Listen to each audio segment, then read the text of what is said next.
வணக்கம் நண்பர்களே, இன்னைக்கு நம்முடைய பதிவில் எதை பற்றி பார்க்க போகிறோன்னா, திருச்செந்தூர் கோவிலுக்கு செல்லக்கூடிய பக்தர்கள் எப்போதுமே அதிகமாக தான் இருக்கும். ஆனால் ஏன் இந்த பௌர்ணமி தினங்களில் மட்டும் குவியக்கூடிய பக்தர்கள் அதிகமாக இருக்குது? சாதாரண நாட்களை விட இந்த நாளை பார்த்தீங்கன்னா திருச்செந்தூரில் எண்ணிக்கை அதிகரிக்க என்ன காரணம்? இதில் மறைந்திருக்கக்கூடிய ரகசியம் என்னன்னு இந்த பதிவில் தெரிஞ்சுக்கலாங்க. மேலும் வருகின்ற தைப்பூச தினத்தன்று திருச்செந்தூர் முருகனை பார்த்தீங்கன்னா எந்த முறையில் வழிபட்டால் உங்களுக்கான பலன் உண்டு, பௌர்ணமி நாளாக வழிபடுவதால் என்ன மாதிரியான நன்மைகள் ஏற்படும்னு தெரிஞ்சுக்கொள்ள இந்த ஒரு பதிவை கடைசி வரைக்கும் ஸ்கிப் பண்ணாம பாருங்கள். மேலும் நீங்கள் புதியவராக இருந்தீங்கன்னா மறக்காமல் நம்ம சேனலை சப்ஸ்கிரைப் பண்ணிவிட்டு வேலை இருக்க பயமே என்ன கமெண்ட் பாக்ஸில் பதிவிடுங்க. தனிப்பட்ட முறையில் உங்கள் ஜாதகத்தில் இருக்கக்கூடிய பிரச்சனைக்கு சரியான ஒரு பரிகாரத்தை பெற்றுக்கொள்ள நினைத்தா வீடியோவில் டிஸ்கிரிப்ஷனில் ஃபோன் நம்பர் கொடுத்துருப்போம். அந்த நம்பருக்கு நீங்கள் கால் பண்ணி தெரிஞ்சுக்கலாம். வாங்க நண்பர்களே, வீடியோக்குள்ளே போகலாம். பல ஆண்டுகளாகவே ஒவ்வொரு பௌர்ணமிக்கும் திருவண்ணாமலை பக்தர்கள் கிரிவலம் செல்வது போல தாங்க சமீப காலமாக பார்த்தீங்கன்னா கிரிவலம் செல்லக்கூடிய பக்தர்கள் எண்ணிக்கை பல மடங்கு அதிகரித்து வருது. அதே போல் பௌர்ணமி தினங்களில் திருவண்ணாமலை மட்டும் இல்லைங்க, திருச்செந்தூரில் லட்சக்கணக்கான பக்தர்கள் குவிந்த வண்ணம் இருக்காங்க. அமாவாசை பௌர்ணமின்னு 2 நாட்களுமே பார்த்தீங்கன்னா மிக மிக சக்தி வாய்ந்த நாளுன்னே சொல்லலாம். இந்த நாளில் தெய்வ வழிபாடு, தெய்வ உபாசனை பரிகாரங்கள் செய்வது, குலதெய்வ வழிபாடு செய்வதுன்னு ரொம்பவே விசேஷமாக இருக்கும். பல ஆண்டுகளாகவே ஒவ்வொரு பௌர்ணமிக்கும் பார்த்தீங்கன்னா திருவண்ணாமலையில் பக்தர்கள் கிரிவலம் செல்லக்கூடிய வழக்கம் இருக்குது. அதே போல் சமீபத்தில் பார்த்தீங்கன்னா லட்சக்கணக்கான பக்தர்கள் திருச்செந்தூருக்கு செல்கிறாங்க. முருகனை பற்றிய ஒரு பாடலையும் நீங்கள் பார்த்தீங்கன்னா கோவில் அருகினில கூடிய கூட்டங்கள் தலையா கடல் அலையான்னு சொல்லக்கூடிய வகையில் தற்போது உண்மையாக்கும் வகையில் ஒவ்வொரு பௌர்ணமி நாள்லையும் திருச்செந்தூர் சம்பித்து போயிட்டு வருது. இத்தனை வருடங்களாக பௌர்ணமிக்கு இவ்வளவு கூட்டத்தை பார்த்ததே இல்லைங்க. ஒரு சில ஜோதிடர்கள் சொல்வதை கேட்டுக்கொண்டு திருச்செந்தூர் பக்தர்கள் பார்த்தீங்கன்னா குவிந்து விடுறாங்க.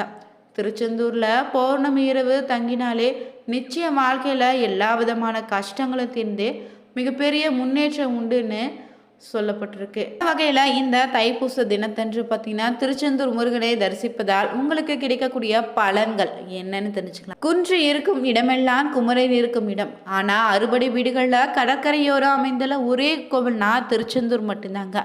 மலை மீது ஏறி முருகனை தரிசித்து கீழே இறங்கி வருவது போல இல்லைங்க, கீழே இறங்கி திருச்செந்தூர் செந்தில் ஆண்டவரை தரிசித்து மேலே ஏறி வருவது வாழ்க்கையில் முன்னேற்றத்தை கொடுக்குன்னு சொல்லலாம். ஜாதகத்தில் குரு தோஷத்திற்கான பரிகார தலமாகவும் குழந்தை சம்பந்தமான அனைத்து விஷயங்களுக்குமே வரம் அளிக்கக்கூடிய தெய்வம் தாங்க திருச்செந்தூர் செந்தில் ஆண்டவன் இருக்கிறாரு.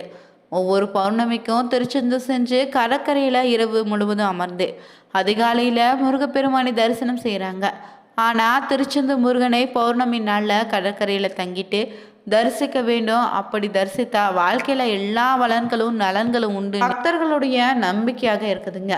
பொதுவாகவே பௌர்ணமி அன்று சக்தி வாய்ந்த நாளாக இருக்குது. ஆன்மீக ரீதியாகவும் பயிற்சிகளை உதாரணமாக தியானா, யோகா, மூச்சு பயிற்சி போன்றவற்றை தொடங்குவதற்கு பௌர்ணமி திதி சிறப்பாக அமையும்னு சொல்லுவாங்க. பௌர்ணமி நாளில் உங்கள் விருப்பம் நிறைவேற பிரார்த்தனை செய்வதும் அதை விரைவில் நடக்க உதவுன்னு சொல்லப்பட்டிருக்கு.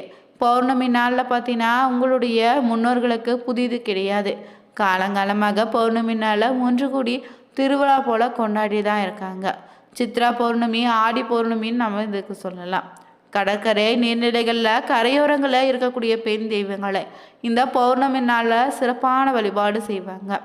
அதனால் இந்த திருச்செந்தூர் முருகன் கோவிலை வருகின்ற தைப்பூசம் தினமான பௌர்ணமி தினத்தில் பிப்ரவரி 1ஆம் தேதி ஞாயிற்றுக்கிழமையில் நீங்கள் பார்த்தீங்கன்னா சென்று வழிபடுவது சிறப்பான பலனை பெற்றுத்தருங்க. தைப்பூசம் பார்த்தீங்கன்னா முருகப்பெருமானை வழிபட்டு அவருடைய அருளை பெறுவதற்குரிய சிறப்பான அற்புத நாளுன்னே சொல்லலாம்.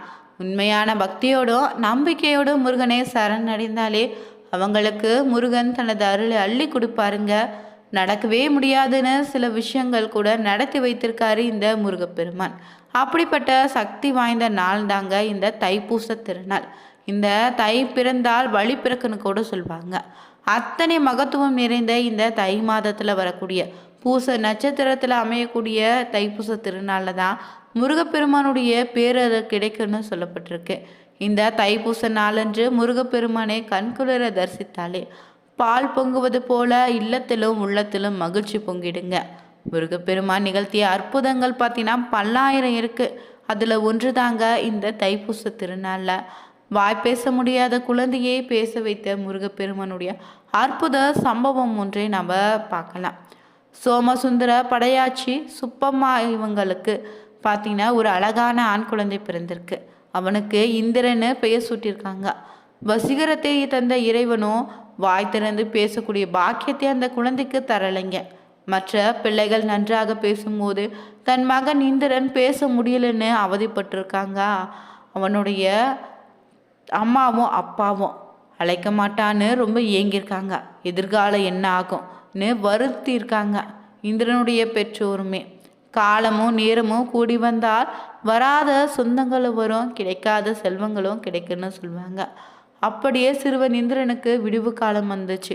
அது என்னன்னு பார்த்தீங்கன்னா, குகஸ்ரீ அருணாச்சல அரணாடிகள் அவங்க வரகவியை பற்றி கேள்விப்பட்ட இந்திரனுடைய பெற்றோரும் மகனை அழைத்து கொண்டு அரணடிகளை சந்தித்து தங்கள் மகனினுடைய குறையை பற்றி சொல்லியிருக்காங்க.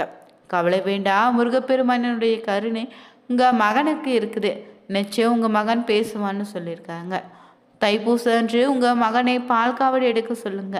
பால் வயிற்றை குளிர்விப்பது போல முருகப்பெருமானை குளிர்விக்கும்.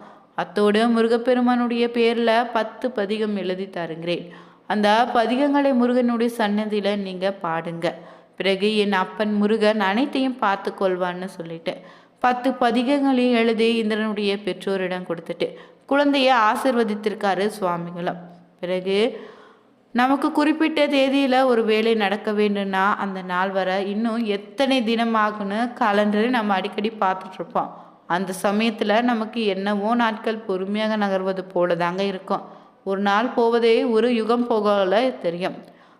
இது போல தான் இந்திரனுடைய பெற்றோருக்கு இருந்திருக்கு. என்றைக்கு தைப்பூசம் வரும், நம் குழந்தை அன்னைக்கு சுவாமிகள் சொன்னது போல பேச வேண்டும், குழந்தை பேசுவதை நான் கேட்கணும்னு ஆவலாக காத்திருந்திருக்காங்க. அவங்க எதிர்பார்த்த தைப்பூச திருநாளில் பார்த்தீங்கன்னா வந்தாச்சு. இந்திரனே பால்குடம் எடுக்க செய்திருக்காங்க. பால்குடம் எடுத்த பிறகு சிறுவன் இந்திரனுமே அழைத்து கொண்டு முருகனுடைய சன்னதியில் சென்று சோமசுந்தர படையாச்சியுமே அவருடைய மனைவி சுப்பம்மாவும் அரணடிகள் எழுதி கொடுத்த 10 பதிகங்களை நம்பிக்கையோடு பாடியிருக்காங்க. அப்போது தான் அந்த அற்புதம் நிகழ்ந்து இருக்குங்க. அருணாச்சல அரணடிகள் சொன்னது போல 10வது பதிகத்தை மனமுருகி பாடி முடித்த உடனே அதுவரையிலுமே பேச முடியாத அவதிப்பட்ட சிறுவனோ இந்திரன் முருகப்பெருமானுடைய அருளால் அம்மா அப்பான்னு தாய் தந்தையை பார்த்து அழைத்திருக்கான். இப்படிப்பட்ட அற்புதங்களே சர்வ சாதாரணமாக முருகப்பெருமான் பற்றில நிகழ்த்தியிருக்காரு. நம்பியவங்களே காக்கும் கண்கண்ட தெய்வம் தாங்க இந்த முருகப்பெருமான். தைப்பூசத்தன்று முருகப்பெருமானுக்கு நீங்கள் பால் குடம் இல்லைன்னா காவடி எடுத்து வந்து முருகப்பெருமானை வழிபட்டால் நடக்கவே நடக்காதுன்னு சொல்லக்கூடிய காரியம் கூட நல்லபடியாக நடந்து விடுங்க. வழிபட்ட தைப்பூச தினத்தன்று பார்த்தீங்கன்னா நீங்களும் திருச்செந்தூர் முருகன் கோவிலுக்கு சென்று பார்த்தீங்கன்னா முன்ன நாளே பௌர்ணமி தினத்தன்று இரவு அங்கேயே தங்கி காலையில் பார்த்தீங்கன்னா முருகப்பெருமானை தரிசனம் செய்து வந்தால் சிறப்பான பலன் உண்டுங்க. நீங்கள் திருச்செந்தூர் செல்வதாக இருந்தீங்கன்னா பார்த்தீங்கன்னா வியாழக்கிழமை முன்னதாக புதன்கிழமை சென்று வியாழக்கிழமை முருகனை தரிசிப்பது சிறப்பான பலன் உண்டுங்க. இந்த நாளில் பார்த்தீங்கன்னா முதல்ல நாளைக்கு நேற்றில் குளித்து அருகில் இருக்கக்கூடிய கடற்கரையில் குளித்து விட்டு துண்டுகை விநாயகருக்கு பார்த்தீங்கன்னா சிதறக்காய் விட்டு வழிபட்ட பிறகு கோவிலில் மூலவரை சென்று தரிசனம் செய்ய வேண்டும். இங்கு சூரிய சம்ஹார மூர்த்தி கோலத்தில் இருக்கக்கூடிய முருகப்பெருமானை தரிசித்தால் எதிர்களால் ஏற்படக்கூடிய தொல்லைகள் நீங்கிடுங்க. நீங்கள் திருச்செந்தூர் செல்லும்போது பார்த்தீங்கன்னா வழியில் இருக்கக்கூடிய சித்தர்களுடைய ஜீவ சமாதியும் தரிசிப்பது சிறப்பான பலனை தரும். திருச்செந்தூர் செல்லக்கூடிய ஆசை இருக்கக்கூடிய நபர்கள் பார்த்தீங்கன்னா தினந்தோறும் பார்த்தீங்கன்னா வீட்டு பூஜையில் விளக்கு ஒன்றை ஏற்றி வைத்து மனதார முருகனுடைய 108 போற்றியை சொல்லி திருப்புகழ் தினமும் படித்து வர பார்த்தீங்கன்னா திருச்செந்தூரில் செல்வதற்கான வழியே அந்த முருகப்பெருமான் ஏற்படுத்தி கொடுப்பாரு. அது மட்டும் இல்லைங்க, வீட்டில் மகிழ்ச்சியும் நிம்மதியும் சூழ்நிலை உருவாகும். அதோடு முருகன் பார்த்தீங்கன்னா கனவிலோ இல்லைன்னா ஏதாவது ஒரு வழியில் ஒரு கோவிலை சொல்வார். அந்த கோவிலுக்கு சென்று வழிபட்டு வந்தால் உங்களுக்கு இருக்கக்கூடிய எப்படிப்பட்ட பிரச்சனையாக இருந்தாலும் அதிலிருந்து நீங்கள் விடுபடுறாங்க. தைப்பூச திருநாளன்று அருகில் இருக்கக்கூடிய முருகன் ஆலயத்திற்கு சென்று முருகனையும் தரிசித்துட்டு அபிஷேகத்திற்கு தேவையான பொருட்களை வாங்கி தந்தீங்கன்னா உங்கள் வாழ்க்கையில் மகிழ்ச்சியினுடைய அளவு அதிகரிக்குங்க. வீடியோ பிடிச்சிருந்தா லைக் பண்ணுங்கள், ஷேர் பண்ணுங்கள், கமெண்ட் பண்ணுங்கள். மறக்காமல் உங்கள் வீட்டுக்கு அருகில் இருக்கக்கூடிய முருகனுடைய பெயரை கமெண்ட் பாக்ஸில் பதிவிடுங்க. Thank you viewers.